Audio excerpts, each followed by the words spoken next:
Welcome to the Empowered Healers podcast with Songbird Grandmother, episode 8. Today, we're going to talk about coming home.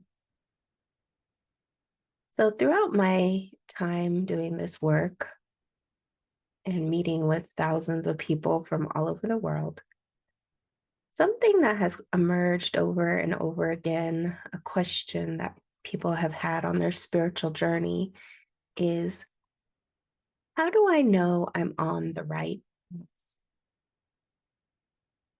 So when you're following a mainstream religion, most people don't ask that question because they will identify themselves as that religious sect. For instance, if you're a Christian, I rarely hear Christians say, is Christianity my right path?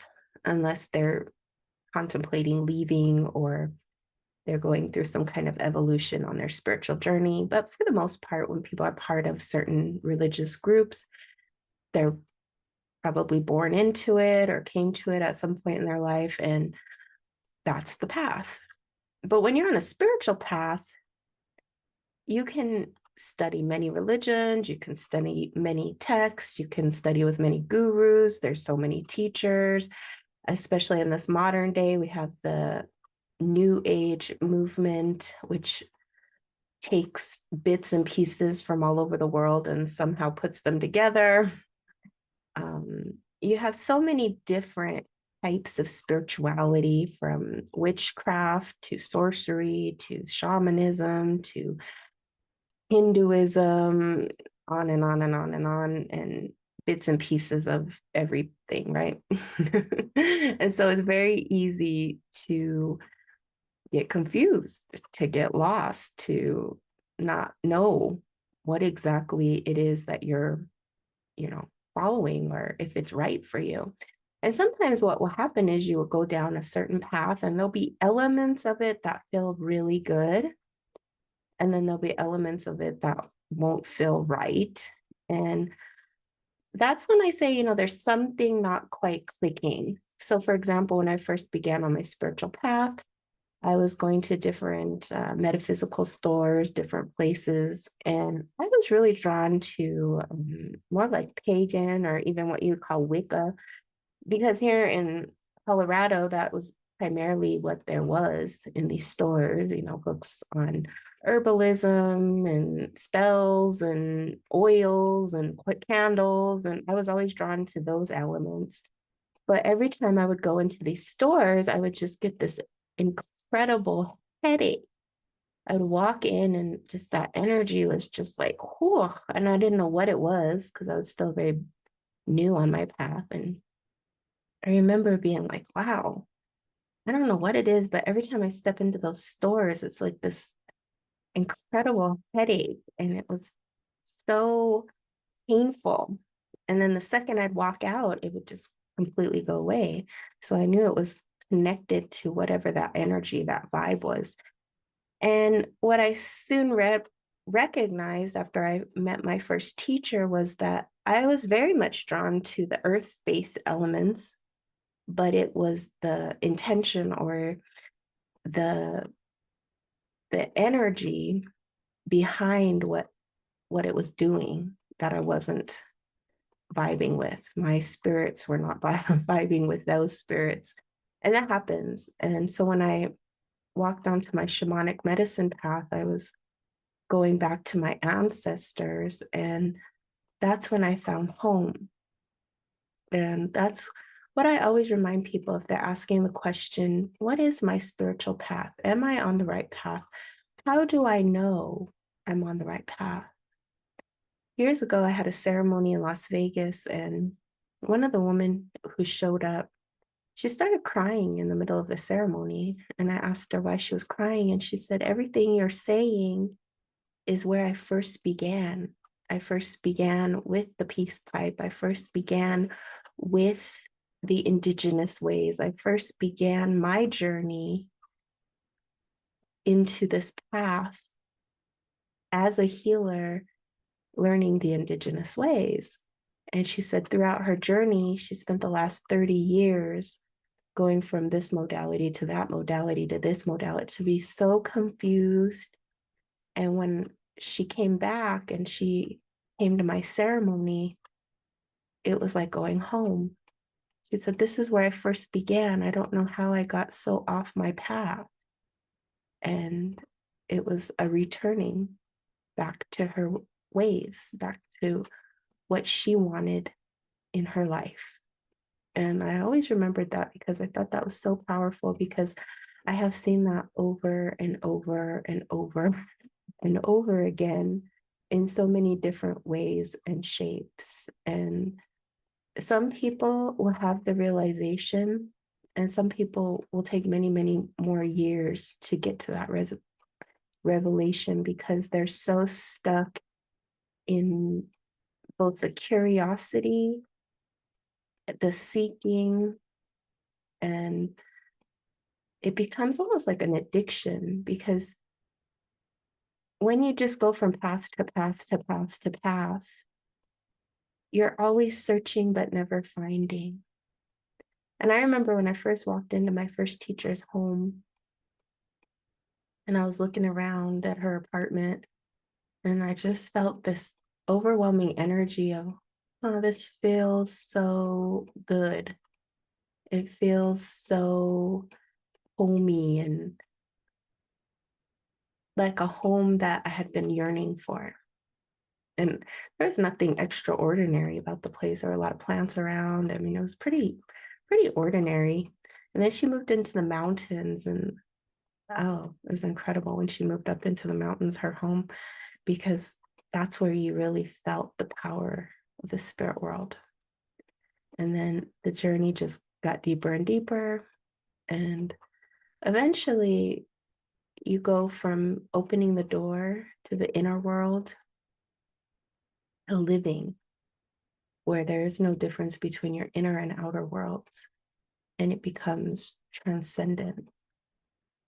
And there's always more challenges, always more obstacles, always more lessons, but they're profound blessings, because every time you pass into a new doorway of a spirit world, you come home.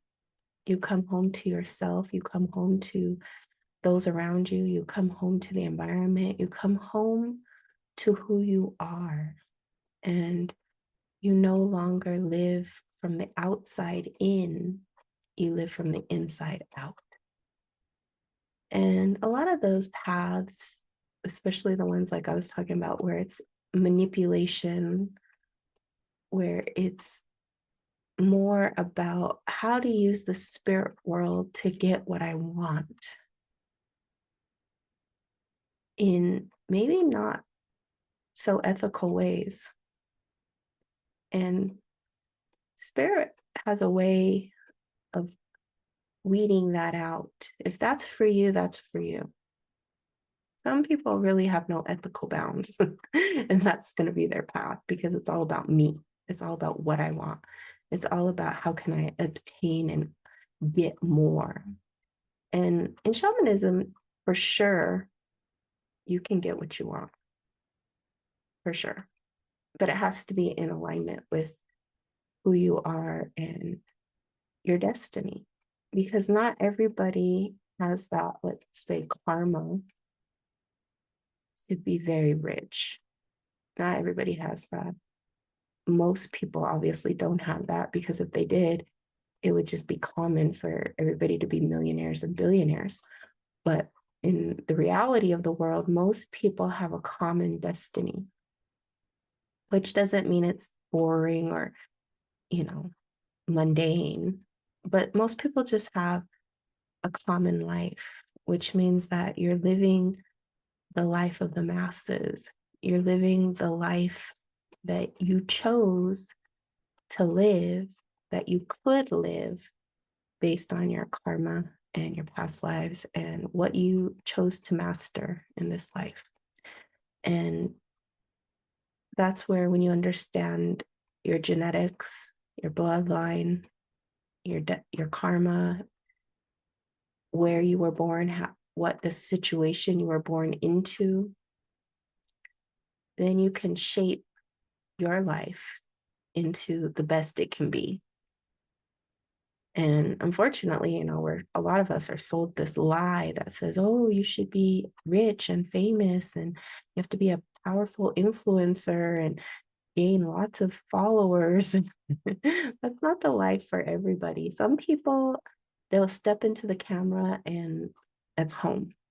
And they have incredible energies that will attract large followings, and other people don't. And that's not something you can force. You have to have some kind of star power or star destiny to really reach the masses. And that's not something you can buy your way into. That's not something that you can force your way into. That's not something you can will into existence. You can use spells, rituals, ceremonies to enhance what you already have and to build and to become more and more powerful. But certain people have that quality and it's something they're born with. I was on the shuttle going from one city to the next in Arizona. And I remember the driver, I was talking to the driver, and he was telling me about his granddaughter and how she had hundreds of thousands of followers on social media. And she was like 10 years old. So I said, wow, what does she do on social media that attracts hundreds of thousands of followers at 10 years old? And he said, well, she does these funny, like 30-second videos. And one of them is where she's washing her face. The other one is where she's like, just running around the house, like just very ordinary videos. And he showed me one, and I was like, oh, yeah, it's a cute little girl washing her face with bubbles. And I don't even think she was talking in the video. I think she was just washing her face with bubbles and attracting all these people and opportunities to promote products and this, and that. And he said how she had started was that she had a friend who said, oh, I'm going to do this video and I'm going to post it on social media and I'm going to be washing my face and doing this bubble thing. Well, that little girl got less than 200 views. Well, this girl got thousands and thousands of views, thus beginning her social media career. And he said, it's not the way she looks, just an ordinary looking young girl, but it's her energy, it's her magnetism. He says some people have it and some don't. And that little girl has whatever it is that attracts people. It's her destiny. It's what she's meant to be doing. She's meant to be influencing and magnetizing her light in a way for the masses. And it's so easy. It's not something that she had to force or will or make people look at her or buy followers. 10 years old, it just happened. And she continued on that path and it continues to bless her. And that's the power of when you activate your gift, whatever it is that you just naturally are born with, that no one really taught you, that no one, forced you, no one made you. You didn't do it because you wanted to make money. You did it because it was natural. I've heard that story so many times as well, where I ask people, well, how did you get into that career? Oh, I really wanted to do filmmaking. I really wanted to be an artist. I really wanted to be a writer. I really wanted to be an engineer. But this paid better. This was more stable. This was something that someone told me I could make a lot of money doing, and I hated it. I still hate it. I'm just drudging through it. I quit. Some people will actually wake up and say, I don't want to be an accountant. I want to be a musician, and we'll go back to school or whatever and get into that field. But some people will just drudge their whole entire life in that field, in that career, and never find satisfaction or joy. They will just simply get through until they retire.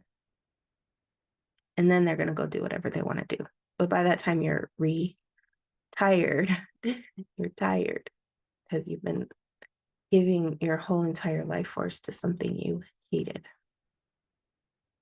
And that's the opposite of coming home. And a lot of times when you go onto the spiritual path, whatever that looks like, and then you activate it into your external life, in your professional life, in your parent, whether you're a mother or father, into your daily life, it takes a lot of risk. It takes a lot of courage, because what you believe and the path you choose may not look like the mainstream. And that's why there's what we call the spiritual awakening happening in society. And it's really not a spiritual awakening so much as a soul awakening. It's your soul re-remembering who you are, and it's coming home, and it's shaking out the elements that are not home, that are mundane, that are crushing your soul. And in the crushing of your soul, your spirit cannot rise. So when you come home to your spiritual practice, into your spiritual beingness, what will automatically happen is your soul will attract the people, the things, and the resources needed to pursue that path. And if you think about it, if you're pursuing any, let's say, altar path, anything where you build an altar, and that includes, what we call witchcraft, sorcery, shamanism, paganism, most earth-based spirituality, which is the first spirituality, requires a lot of time, because you have to learn and you have to go places and spaces that are, off the grid sometimes. And there's a lot of tools. There's a lot of tools, actually, because candles, altar items, especially when you get into the higher realms and you're working with those really powerful beings, those items are not cheap, so to say. Those items, we're talking about gold, diamonds, rubies, emeralds, and some of these items are very expensive and hard to acquire. Sometimes they're even relics. So it's not a path that you could just walk into and it's free. Like sometimes I have people come to ceremonies and they bring sticks as offerings, or they bring like very cheap things. Or I've even had people send me like dirt in the mail or stuff like that. And it's like, I'm not exactly sure how this, is what we think shamanism is. It's nice. Like sometimes people send me power dirt and I will throw them in the fire, use them in rituals. But ultimately, this path, if you want to work with really powerful beings and you want like found blessings, you have to give to the spirit world. You have to. You just have to. And I find that those who give the most receive the most. I've seen a lot of mudangs in Korea and how they operate in ceremony. And, there's just a knowing from the people who are receiving the blessings that they're going to give to the spirit world. They're just going to give. They give to every spirit on the altar. They give their whole heart to the spirit world because they know the profound blessings that will pour forward. They are not spiritually stingy. They're not materially stingy.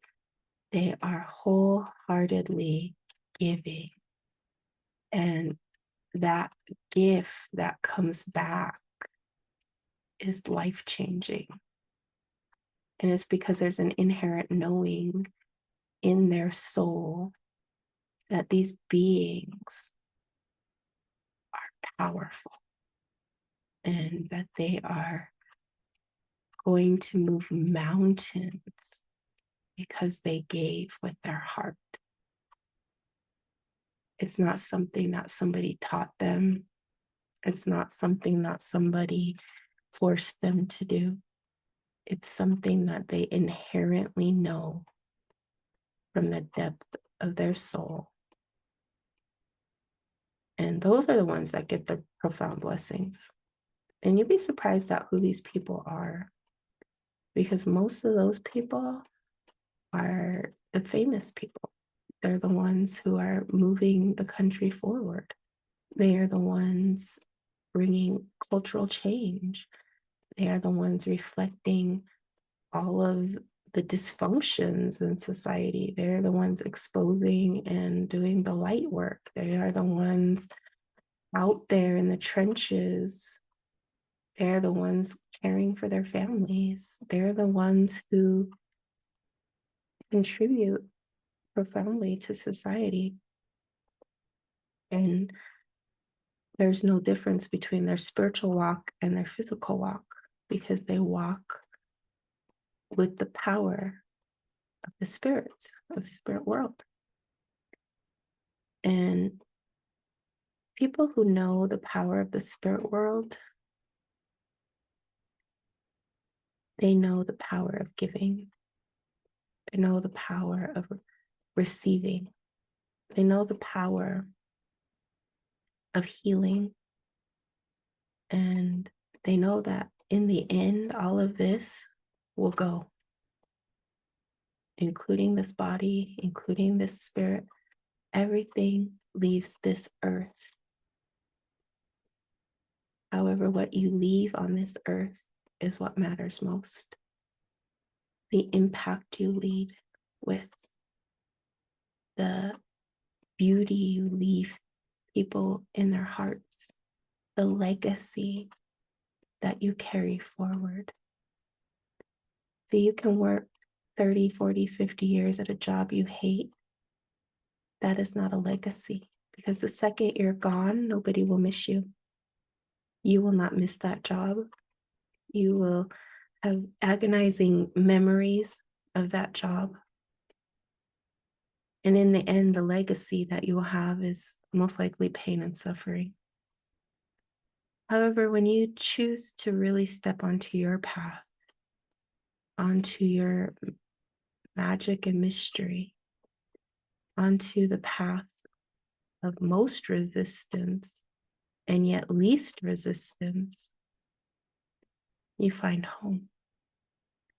When you dare to follow your spiritual path and stop jumping from one lily pad to the next, stop going from teacher to teacher, stop going from video to video, stop trying to be cheap and not invest. When you stop allowing other people to sway you back and forth, and you really sit with your own heart, you will find home. If you stop doubting yourself, stop confusing yourself, stop labeling yourself, you will find home. Because your heart will lead you to the places and spaces and teachers and things that you most need.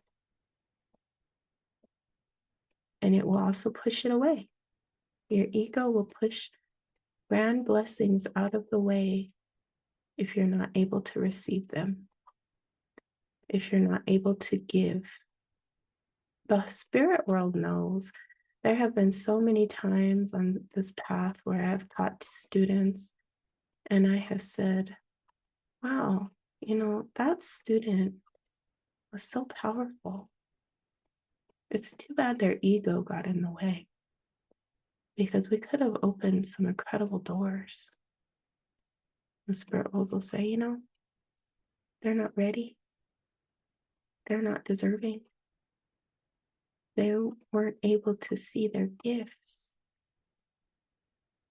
And it's too bad, because some of those people could have been so powerful in influence, so powerful in commanding energies, so powerful in social change, so powerful in artistry, all the ways. Because what a spiritual path will do when you're really embodying it is it will just fuel your gift. It will get you through the hard. It will get you through the easy. It will attract the opportunities, and it will change the world. It will take your gift and make it something very useful for the world. But you have to want it. You have to want it. You have to be willing to work for it. You have to be willing to shed your ego. You have to be willing to listen and follow. And you have to be willing to really shine.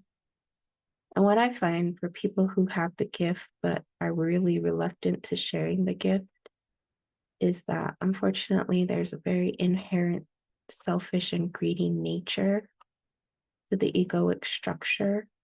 Because when you are selfless, you want to share who you are. When you are selfish, you are afraid to share who you are. You hide your light. You make excuses, you complain, you victimize, you blame, you shame, and ultimately you suffer. You want material greatness without the work. You want to become spiritually famous, usually without little to no work. But the ego can become a very powerful entity if not tamed. It can become a very destructive force if not realized. And a lot of people, especially here in America, have profound spiritual gifts. They have profound spiritual ancestry, but they have a lot of trauma, a lot of suffering, a lot of selfishness, because that's the culture we live in. And so it takes a lot more effort and work and selflessness to really come home to a spiritual path in the West. I would say I've traveled all over the world, and America is one of the toughest places to be spiritual. There are places in the world where it's so easy, like so easy. It's in the air. And then when you come to America, it's like, ooh. But there are places in America where you will feel that spirit veil. You will feel that power. I think Sedona is one of those places. I've spent 14 years now in Sedona, now part-time, but I've had some of the most profound moments, both individually as myself and walking other people in and through healing ceremonies and experiencing ceremonies that were mind-blowing. And I would say Sedona has that power, but it's all in how you spend your time there. Because if you go there and you do some, woo-woo thing and it's not the right group, or it's not the right, time, or you just go and you sightsee, take 100 pictures, you can easily miss it. It's not available for everybody. It's not an open door for everybody. In fact, I have known lots of people who spent time in Sedona and got sick, had horrible things happen. It's a vortex, as they say, but it really is about how you enter and what you do there and what you're ready for. And if you're ready to come home, really and truly come home. And that is all about how willing you are to go the distance, to travel the miles, to give of yourself, and to ultimately listen to self and your heart and follow your spirit, knowing that your soul will lead you home. But thank you all for joining me today for this episode. And if you're truly ready to open the door to your own spiritual gifts, your own destiny and path, and to come home to who you truly are, I invite you to check out my offerings, my services. I offer one-on-one spiritual shamanic sessions where we go into the spirit world, we connect, and we see what messages, visions, and gifts come forward. My gifts include mediumship, spiritual counseling, any problem you have with money, love, health, relationships. I also offer ceremonies. I have an incredible treasure chest of things that I have offered and can offer. And beyond my website, if you ask, most likely I can help you with it. And if not, I will tell you. But if you're ready to connect, I invite you to go check out my website and my offerings. I'm on most social media platforms, and I look forward to connecting with you. Until we meet again, many blessings. Aho.